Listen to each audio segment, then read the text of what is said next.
Hello, welcome to a new virtual tour of the European Southern Observatory, also known simply as ESO. So, my name is Farid Char, and with the producer, Felipe Zurita, we are going to be your guides during this journey to ESO's La Silla Observatory. Okay, so from my side, I am one of the guides of the well, in my case, the ESO Parallel Observatory for more than 10 years. Um, so I will be in charge of doing this virtual experience for you. And in my case, well, I have been doing this work for the Parallel Observatory for more than 10 years. I am also working for an astronomy center of the University of Antofagasta, and one of my main interests is astrophotography. But today I am not alone. I am with producer Felipe Zurita. So, how are you, Felipe? Hi Farid, hi everyone. My name is Felipe Zurita, and I have a degree in astronomy on University of La Serena. I love sharing science and astronomy with people. Around 10 years, I'm tour guide of Observatory La Silla. Today, I will be the producer of this online tour. So feel free to leave your question, your comments, wherever you want to leave in the chat box. So I hope you enjoy it today. Today is La Silla Observatory in English. The next week maybe is Paranal Observatory in Spanish. 1 week in Spanish, 1 week in English. So I hope you enjoy. Farid is the principal guide today. So hello everyone. Okay, thank you very much, Felipe. So yeah, so you can send, of course, your questions or comments during all this streaming. I imagine you have some questions already, so you can leave your questions or comments, and Felipe will be helping me to collect the questions and to answer the questions later in this virtual tour. And of course, also don't forget to share this experience in case you like it, and you can share with the buttons on Facebook or YouTube. Okay, so we are going to start with the virtual tour right now, and the first step is to begin with an explanation of the European Southern Observatory. We are going to see a picture with some details about the organization. So ESO is an intergovernmental organization composed of 16 member states. Its headquarters are located in Germany, and Australia is also involved in ESO, in this case as an strategic partner. Chile is the host state and is the home to all ESO observatories. Now, since the 60s, and with those objectives in mind, ESO chose one of the best places on the planet for astronomical observations, the Atacama Desert in Chile.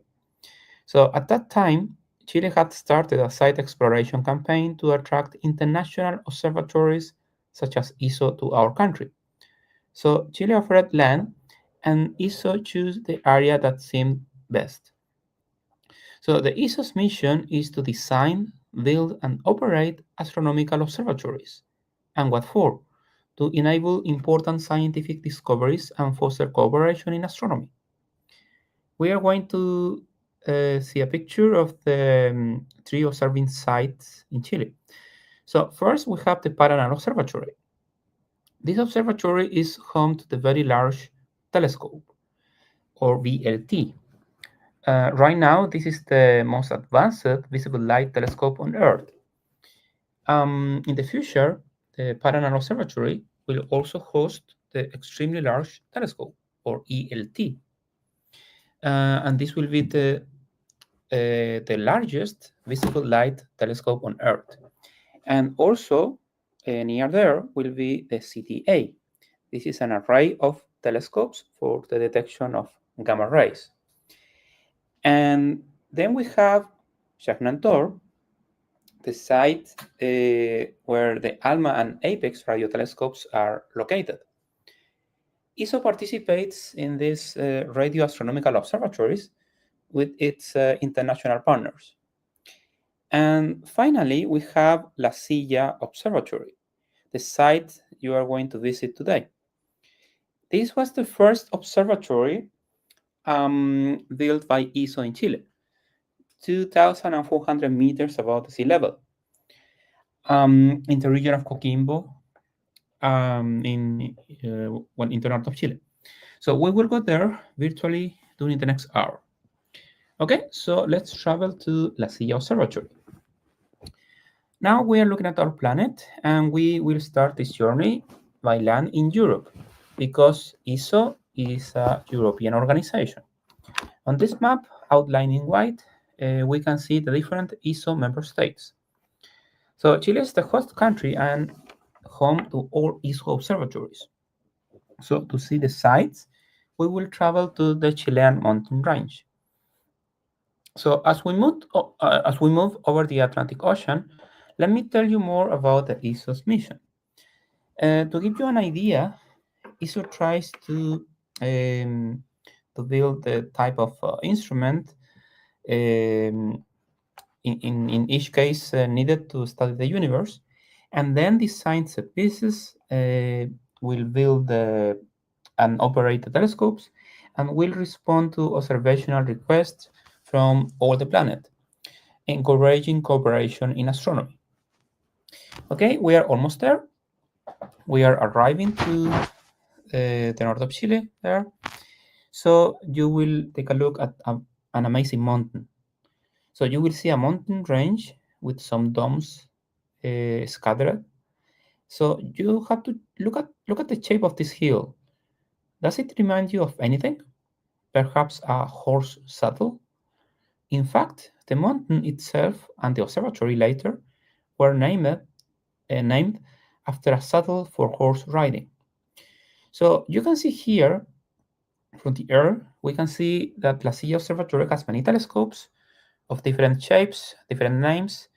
So you can see the names of the different telescopes on the road, such as we can see the MPG, the ESO 2.2 meter telescope. Then we can see the ESO 1 meter Schmidt. So all those telescopes are located in the La Silla Observatory.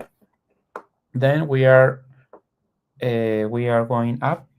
We can see the NTT, the New Technology Telescope, the CEST. This is a former radio telescope. Now it's not operating anymore.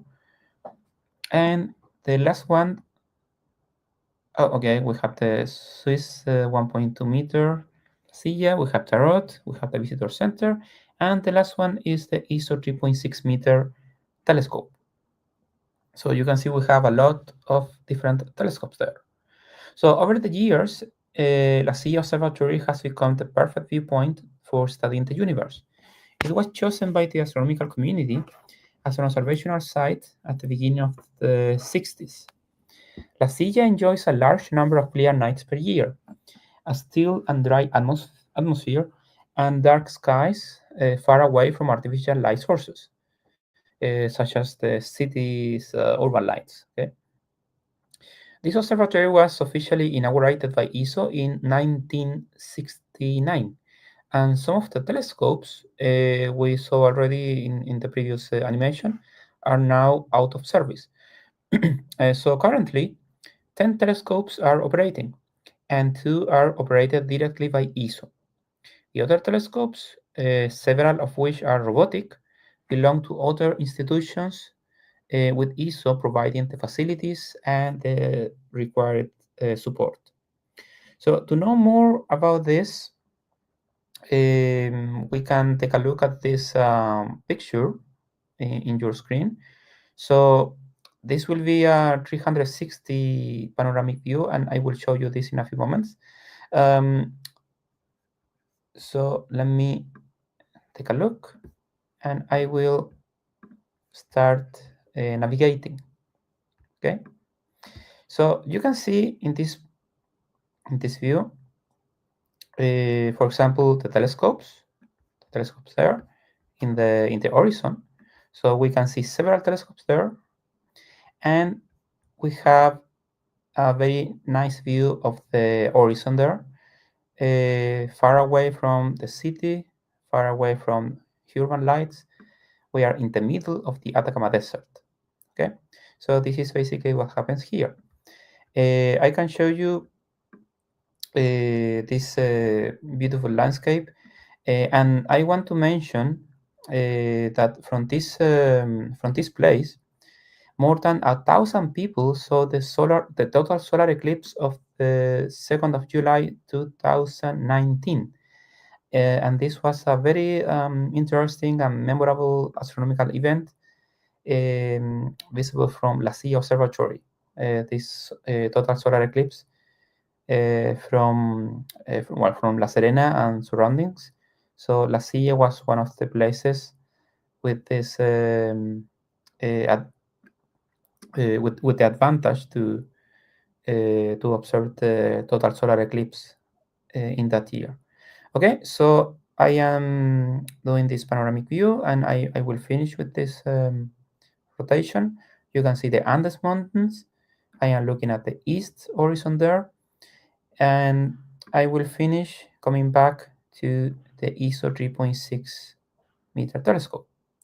So right now in this picture, you can see that this telescope to the right is the 3.6 meter, and to the left we have the NTT, the New Technology Telescope. You will be able to appreciate the difference in the domes and the dimension of their enclosures, considering that the telescopes themselves are practically the same size. So we will start this visit by chronological order of inauguration.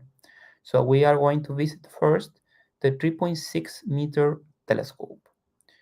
Okay, so we are going to enter here. Okay, so now we are inside of the 3.6 meter telescope. Okay, so this telescope is also called the 360 by the staff in La Silla. The name refers to the mirror's diameter. So back in the mid 1970s, it was one of the largest telescopes on the planet. Right now, this telescope is hosting an exoplanet hunter instrument. The name of this instrument is HARPS, and this is a highly specialized instrument that is used every night to search for other planets outside our solar system. So it's basically looking for exoplanets. Okay, so everything's. Oh, sorry, something interesting. What do you notice about the dome from the inside? Well, of course, it's huge. Okay, I can show you here. It's a huge, huge dome. And the altitude from the first floor to the dome is 25 meters. So all this structure of the telescope is equal to a seven-story building. So it's very, very big. So everything seems small here if we try to compare with the telescope. So for example, can you see anyone over there? If we take a look, we can see that there is a person there. So I am going to do a close-up. So you can see this person here. So you can have an idea of the size of the telescope, you see? So the person is just below of the blue structure.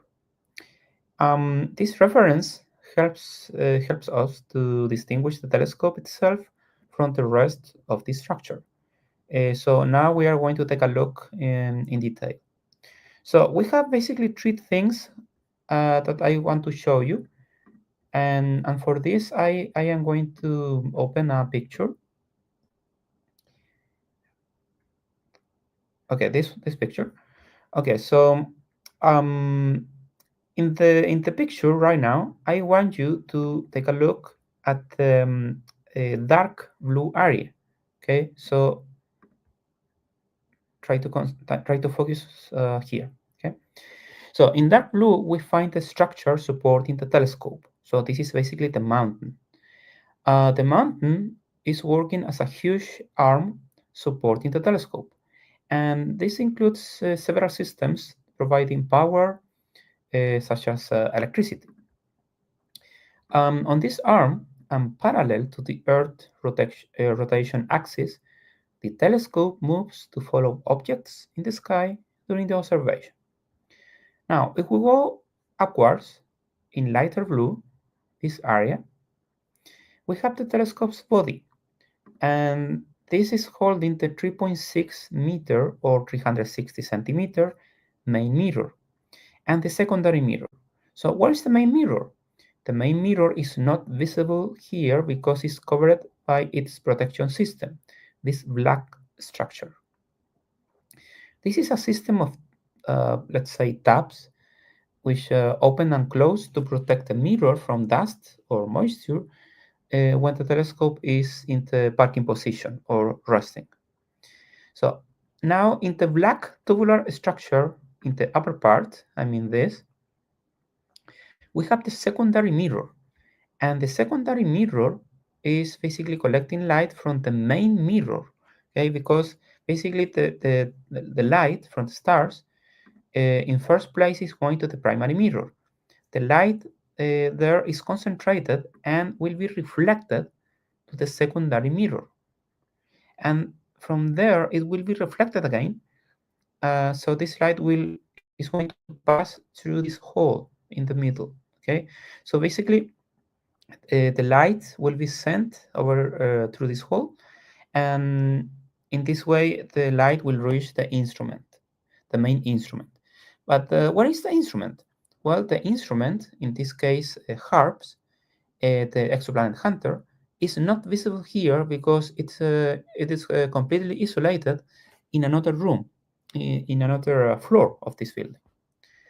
So the 360 began operations in 1977, and from the beginning it represented a challenge for engineering and for ESO as an organization. So European astronomy um, gathered talents from several countries to build an optical telescope in the 4-meter category, the largest and most advanced category that existed at that time. So why was such a large telescope needed? Well, in astronomy, objects are analyzed through its light. The more light we collect, the more we can learn. So in this case, a bigger mirror will capture more light, and therefore more information will be available. We will be able to observe fainter objects and smaller details. Now, how do you think this giant telescope moves? Well, I want to show you a short video to see that.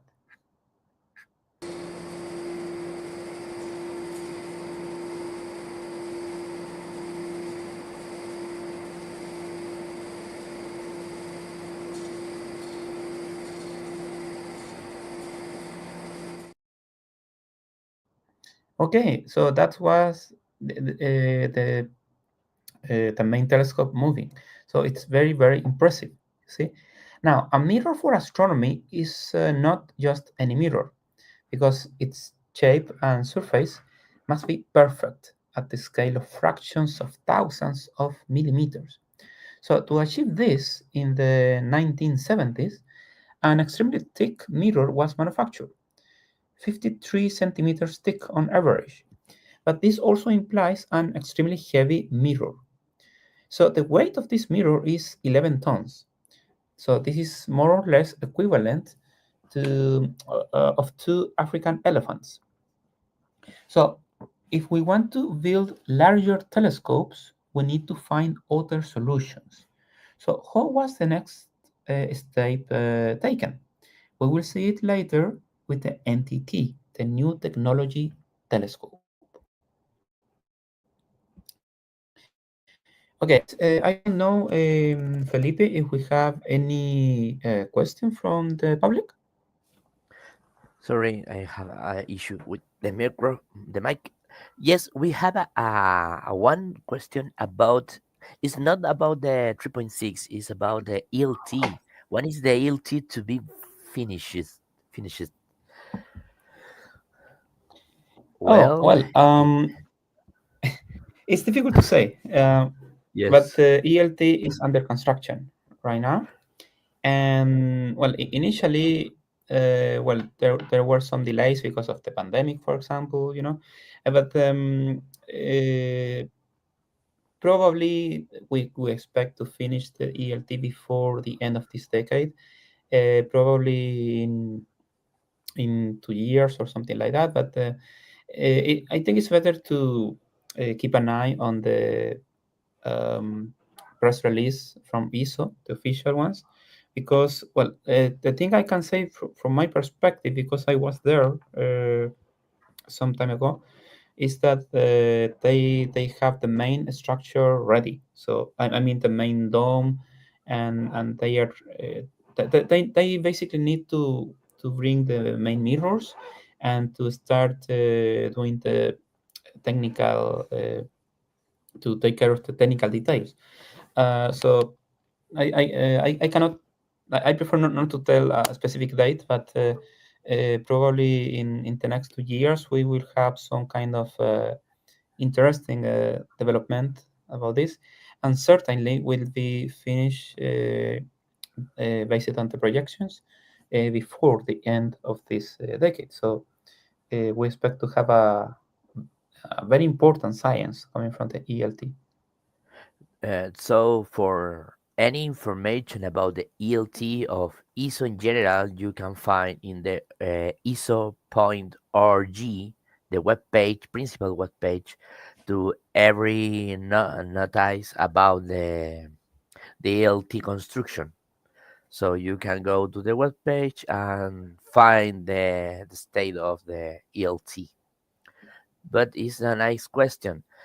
And for the viewers, remember you can leave your question about astronomy, about the virtual tour, whatever you want to leave about the whatever you want about the sky, the space. So come on, Farisha, what you have for the next. Okay, thank you. Thank you very much, Felipe. Now we are going to continue. Okay, we are going to continue with the next telescope. So we have another important telescope here in La Silla. So in order to show you this, I am going to go out and I will show you. I will come back again to the previous picture, and now we are going to see that the entity is this telescope right here. I will show you some close up. So the NTT was inaugurated in 1989. It has a small and very compact octagonal dome with a system of flaps. So this represented in its days an evolutionary leap in the construction of telescopes, since it allowed hosting instruments in smaller and lighter structures, with some improvements in the airflow on the inside. So basically, this was an improvement if we compare with the more classical and massive domes, such as the 360. See, so we have a different kind of dome for the NTT. Now, in fact, the flaps of the NTT are very useful because they allow the air to flow smoothly, reducing turbulence and preserving the sharpness of the pictures. Okay, so we are going to enter to the NTT. And here we are. So, do you remember the structure of the 360 telescope, right? I mean, the huge dome and how small the person there uh, is, well, looks compared to the telescope. So in this case, the building is practically attached to the telescope. And if we stand in front of it, we will look approximately like this size, like this cabinet here. So in this case, this is the telescope. This is the NTT. Um, so basically, the telescope mounting is completely different. Here, the entire building spins around 360 degrees. So I can show you here that the structure of the dome of the NTT, as you can see, is attached to the telescope. So when the dome is, I mean, when the telescope is rotating, it's because the dome is also rotating. So it's everything part of the same, unit. Um, so you can see the main mirror is right there. I will do a close up, and basically this is the main mirror. You can see that this disk is the mirror, and we can see that it's reflecting some light from this picture.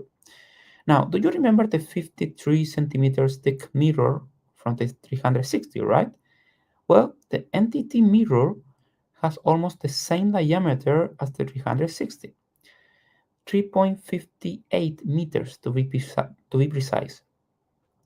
But in this case, is thinner. Is a is different because the mirror is only 24 centimeters thick. It is also much lighter. It's about 6 tons. So this is like the equivalent of just one elephant. Okay, so basically to keep the perfect shape as the telescope moves, there is a system of actuators or pistons just below the mirror. So basically they are there. Okay. But by the way, I will show you this telescope from the other side. It's the same thing, but it's interesting to see. This is the other side of the telescope.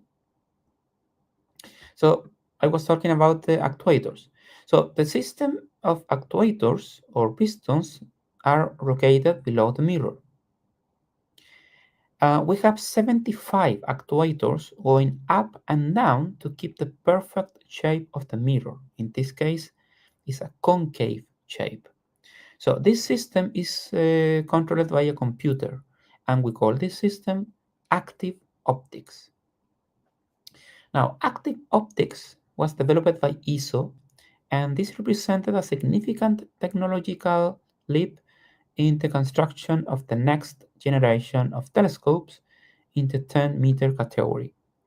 The active optics has been applied to all large modern telescopes, including the Very Large Telescope or the VLT at the Paranal Observatory, and also will be included in the upcoming Extremely Large Telescope or ELT that right now is under construction near Paranal. And what about the staff? I mean, what happens with the staff of La Silla Observatory? Well, we have around 30 people working in this observatory in La Silla on different telescopes and doing different things. So the scientific and technical staff is working from a control room. And this control room is not here, it's not inside of this telescope, it's not inside of the 360. The control room is located in another building and it's quite far from here. So we have a short video to show you how the scientists are working during the night. Okay, so we can see them during regular night operations. So one of the workstations there is for the NTT, and one of the stations is for the 360. Felipe, can you please remind me which one is for the NTT and which one is for 360? The left part of the control room is the entity control room, and the right part is for 3.6 telescope. Okay, thank you very much. So you see what workstations look very similar, and they have a lot of computers for different purposes, and you have some people working there. So this is what happens. This is what happens during the night, and of course they are in a very comfortable place. um, um, so from that location they can do the night operations and supervise and do the remote control of the telescope from there. Okay, so this is what happens here. Okay, and this is the explanation of the entity. This is the explanation of what happens during the night. So now, because now you know a lot more about the observatory and the staff that is working here in La Silla, I want I want to invite you to see the main scientific milestones from all ESO observatories. I mean, from La Silla, Paranal, and Chagnantol. So please pay attention to the following video to take a look at the most interesting milestones from the ESO sites. Observations with ESO telescopes have led to many breakthroughs in astronomy and, over the years, have been responsible for some truly remarkable findings. Here is our list of ESO's top 10 astronomical discoveries so far. Astronomers using ESO's Very Large Telescope have discovered by far the brightest galaxy yet found in the early universe, and found strong evidence that examples of the first generation of stars lurk within it, stars that were previously only theoretical. These massive, brilliant objects were the creators of the first heavy elements in history, elements that are necessary to forge the stars we see around us today, the planets that orbit them, and life as we know it. ESO telescopes have provided definitive proof that long gamma-ray bursts are linked with the climatic explosions of massive stars, therefore solving an enduring mystery. A telescope at La Silla was also able to observe the visible light from a short gamma-ray burst for the first time, showing that this family of objects most likely originates from colliding neutron stars. Astronomers using ESO's HARPS instrument in 2010 discovered a planetary system containing at least 5 planets orbiting the Sun-like star HD 10180.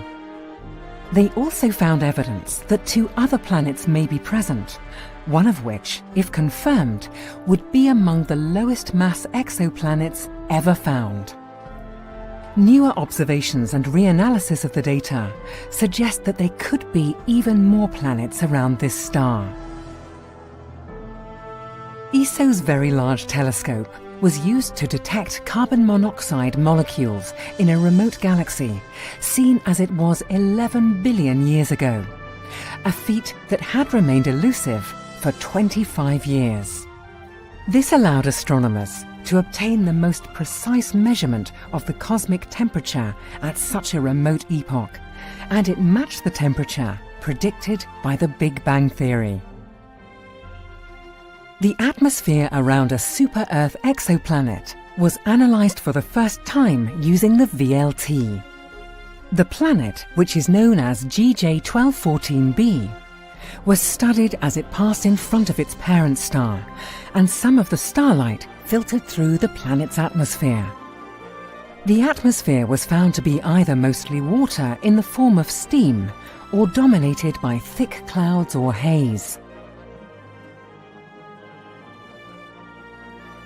Using ESO's VLT, astronomers measured the age of the oldest star known in the Milky Way. At 13.2 billion years old, the star was born in the earliest era of star formation in the universe. Uranium was also detected in a Milky Way star and used as an independent estimate of the age of the galaxy. The VLT obtained the first ever image of a planet outside our solar system. The planet, which has a mass about 5 times that of Jupiter, orbits a failed star, a brown dwarf, at a distance of 55 times the average distance between the Earth and the Sun. In 2014, ALMA, the Atacama Large Millimeter Submillimeter Array, revealed remarkable details of a solar system that is forming. The images of HL Tauri were the sharpest ever made at sub-millimeter wavelengths. They show how forming planets are vacuuming up dust and gas in a protoplanetary disk. One of ESO's proudest moments came when two independent research teams, including ESO staff, arrived at a truly revolutionary finding: that the cosmos is not only expanding, but that it is doing so at an increasing rate. The findings of the separate teams were based on observations of exploding stars, or supernovae, including measurements made from ESO's telescopes at La Silla and Paranal. This discovery was rewarded with the 2011 Nobel Prize in Physics. And finally, several of ESO's flagship telescopes were used in a 20-year study to obtain the most detailed view ever of the surroundings of the monster lurking at the heart of our galaxy, a supermassive black hole. Astronomy is always moving forwards, and ESO's top 10 scientific discoveries are not set in stone.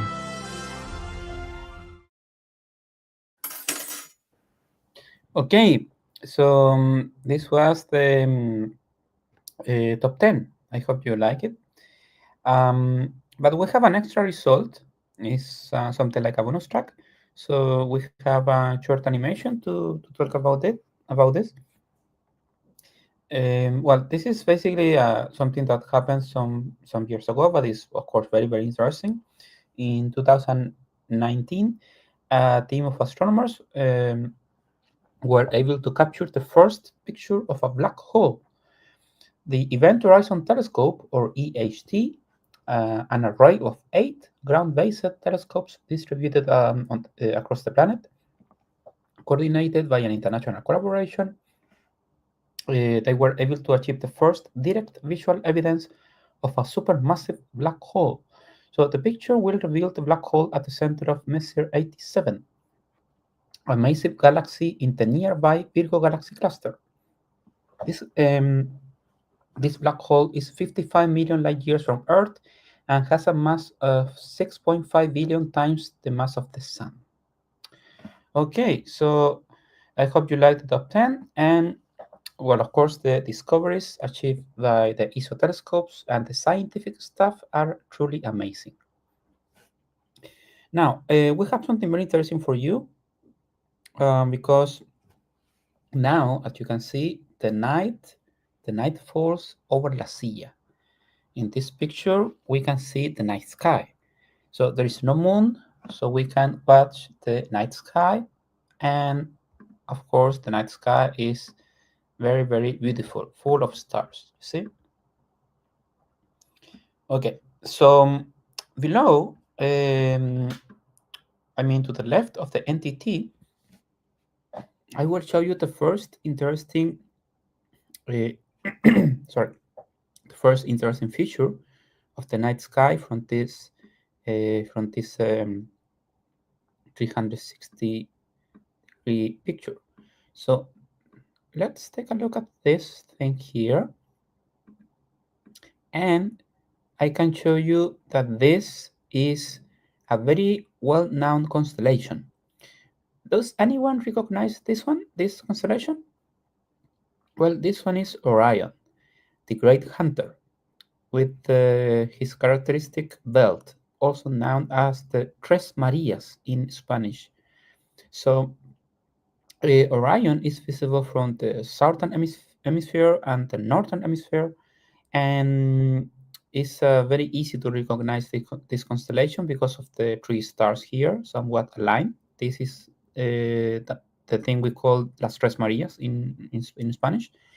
And we can also see something else here. This object is the Great Orion's Nebula. Do you see? This nebula is visible to the naked eye, and of course it's very, very impressive even with the small telescopes.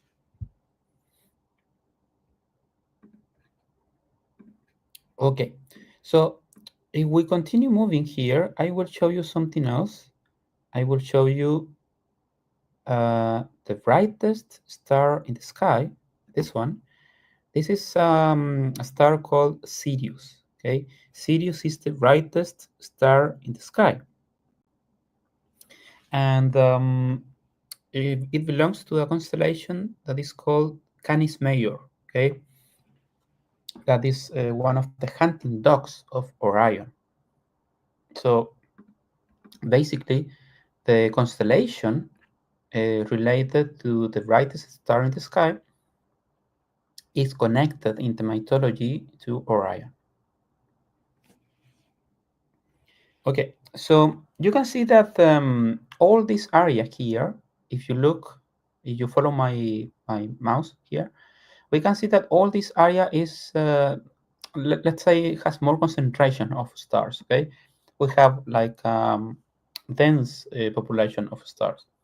This is because all this area is one of the arms of the Milky Way, our galaxy. So our galaxy is really a huge flattened disk with a shape like an spiral. But we see this arm like a band of light across the sky because of our viewpoint, okay? Because we are inside of the disk, okay? It consists of around 200 billion stars and huge clouds of interstellar gas and dust. We can see the later as dark clouds that cross the band of light, but the red clouds instead are made of hydrogen, the simplest and most plentiful element in the universe, from which stars are formed. So you can see some dark clouds here, and you can see some red ones there. Okay, so by looking through the Milky Way, um, there are some other interesting objects. From this location, it's better to see them. So I am talking about those ones. So what is this? Um, this thing look like clouds. You see, they are strange, irregular objects with a similar appearance to clouds. In fact, these objects, the official name of those objects are the Large Magellanic Cloud, this one, and the Small Magellanic Cloud, this one. So basically, they are galaxies. They are not clouds, and they are our closest neighboring galaxies. At the same time, they are smaller than our Milky Way. Basically, they are orbiting the Milky Way because they are satellite galaxies of the Milky Way.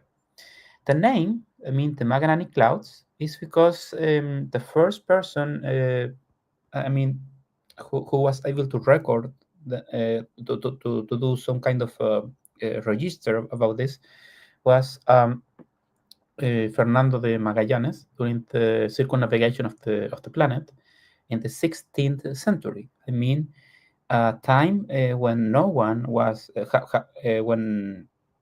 when no one has the knowledge to know what a galaxy is. Okay, okay.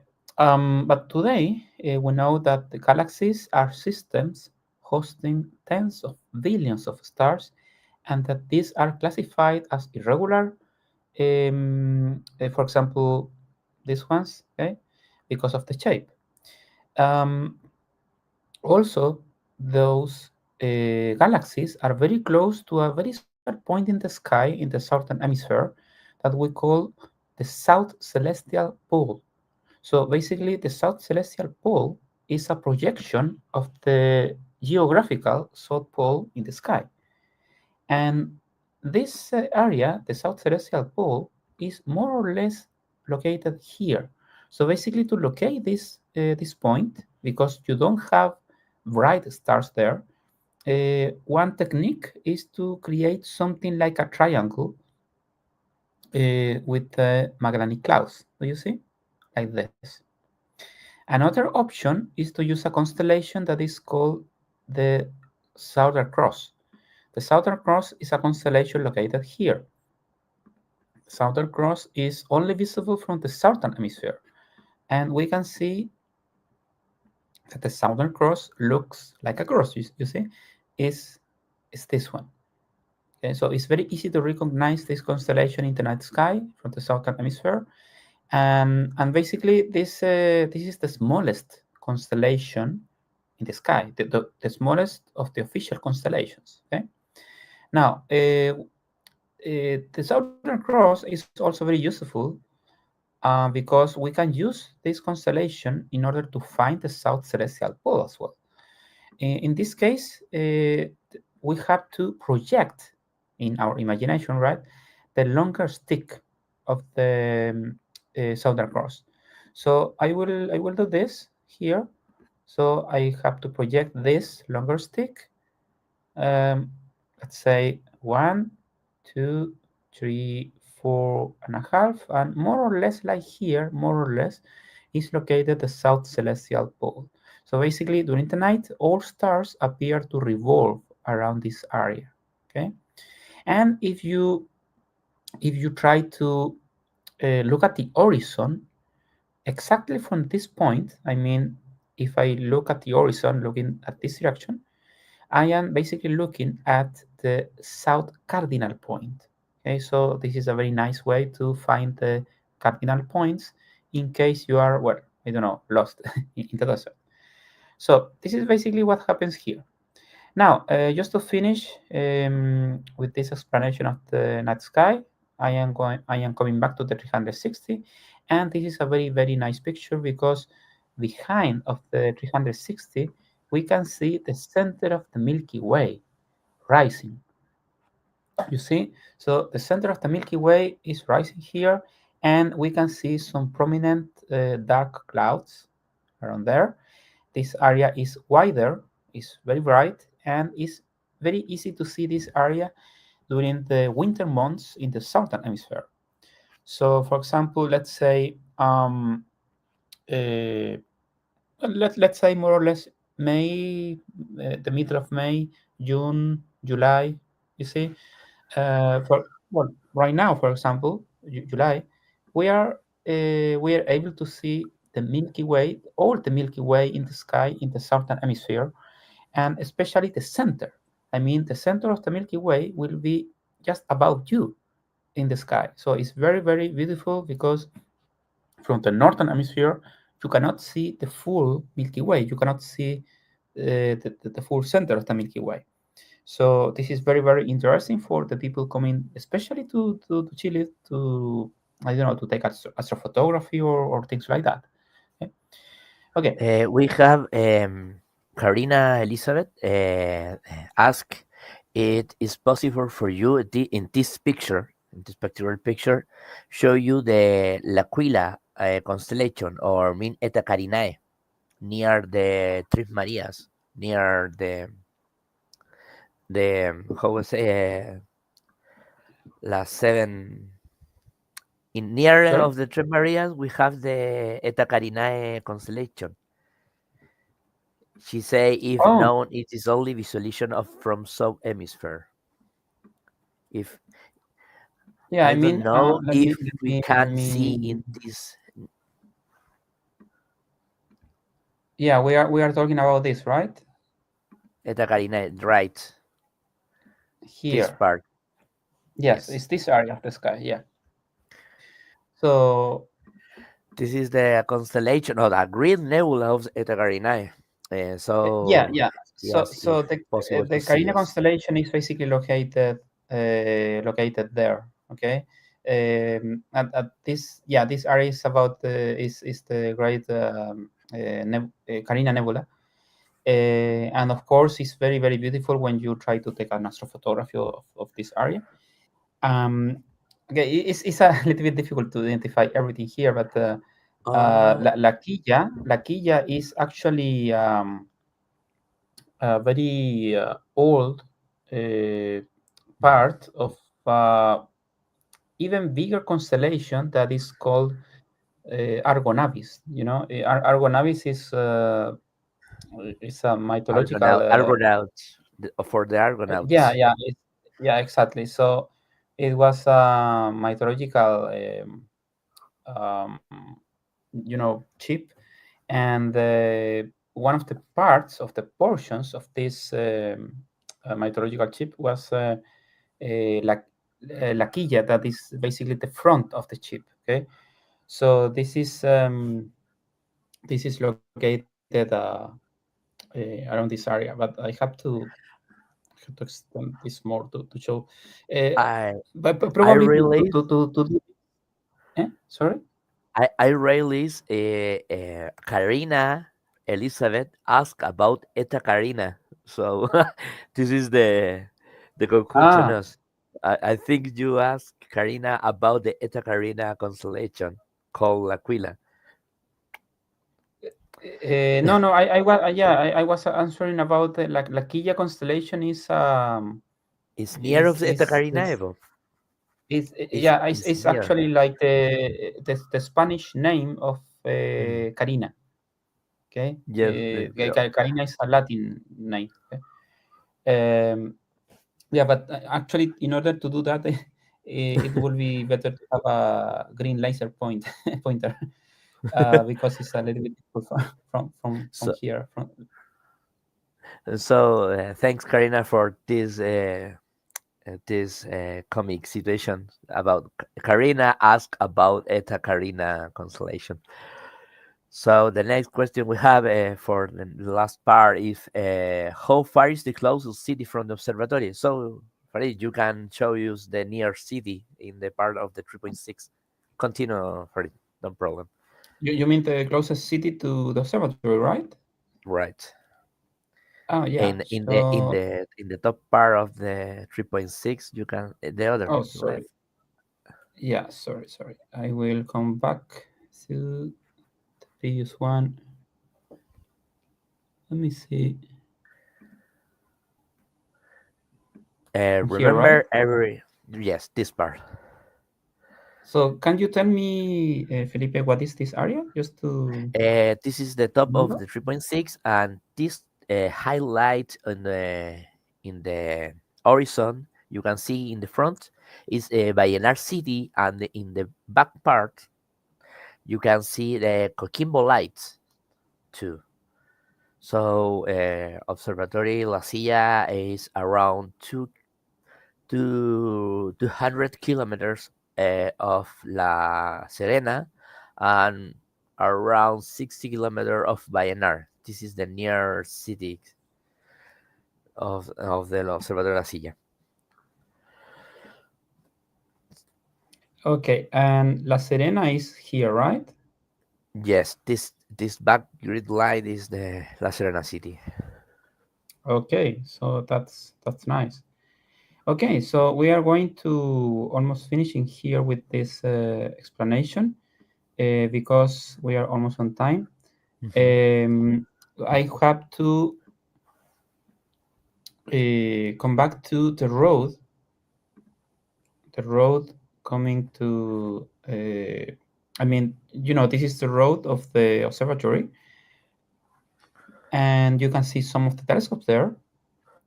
And this road is basically connecting the observatory with the control room and also connecting with the hotel in La Silla. So the hotel is basically the place for resting, you know. Um, I mean, when we have some rooms for the people working here.